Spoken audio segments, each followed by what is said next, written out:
Hi there, and welcome to the Life After Losses video blog. Now today, in Entry 203, we're talking about something that isn't often discussed, but deeply affects everyone going through grief: secondary losses.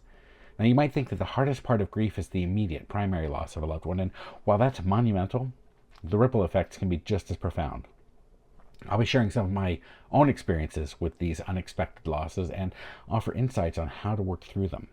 Stick around as we dive into the Purpose Framework, a step-by-step guide to help you find your way through even the most hidden layers of grief. Let's get started. Do you know that one of the most stressful life events is? Now, if you're watching this, then you probably do. The death of a loved one. Divorce or breaking up is a second spot, but what if I said that that wasn't the end of it? It's not.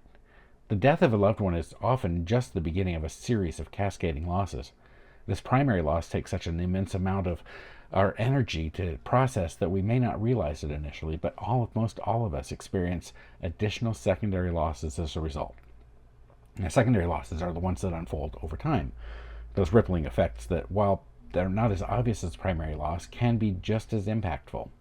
And here's a few examples. The loss of identity.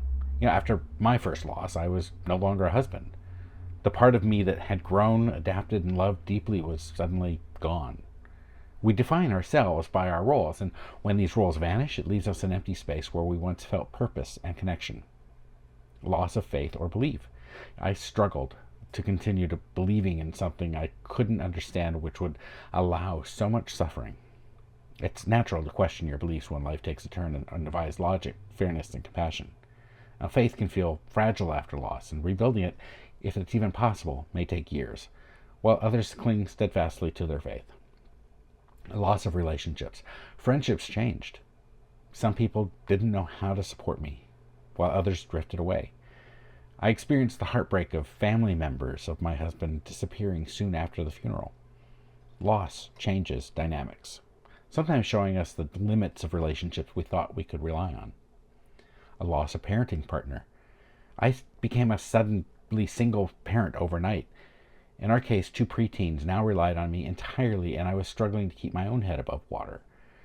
If you're navigating parenthood alone, you're no stranger to this particular type of secondary loss.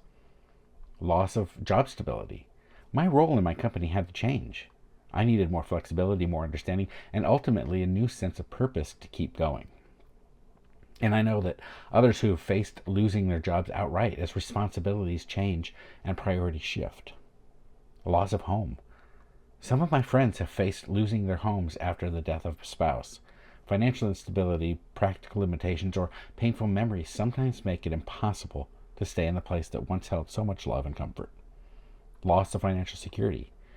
In a 2-income household, the loss of one income can be terrifying. Bills, healthcare, childcare, the pressure builds up fast. Many people are left trying to cope with these practical realities on top of their grief. Loss of dreams for the future. Now, this was perhaps the hardest to accept. I had built a future in my mind where we'd grow old together.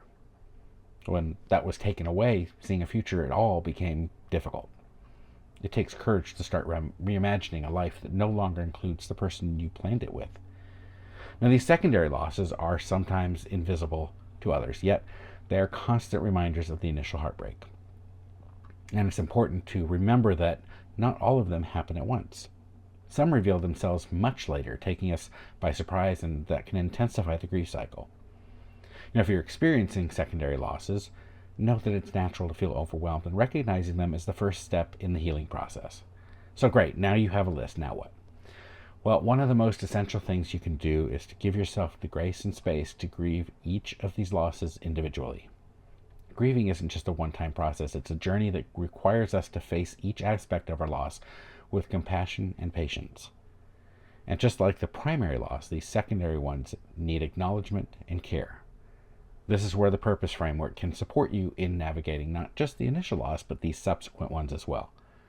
This approach isn't about moving on, it's about actively engaging with your grief and gradually reshaping your life in a meaningful way. Each step in the purpose serves as a practical guide to help you work through grief holistically. P. Perceive reality. Start by allowing yourself to see the full scope of your losses, both primary and secondary. Recognizing them, even if it feels painful, is essential to move forward. U. unload emotional baggage. Find ways to express and release the emotions that may have built up over time. It's okay to feel everything: anger, sadness, confusion, even guilt. R. Reach out for support. Grieving isn't meant to be done alone. Connecting with others who understand, whether friends, family, or a support group, can make the process less isolating. P. Probe for personal significance. Look for ways to understand what these losses mean to you personally. You might uncover new insights about yourself and your values in the process.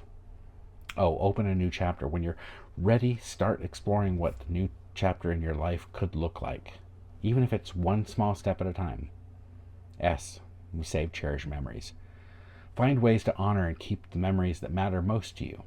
Whether through photos, journals, or shared stories, preserving those memories can bring comfort. E. Embrace personal growth.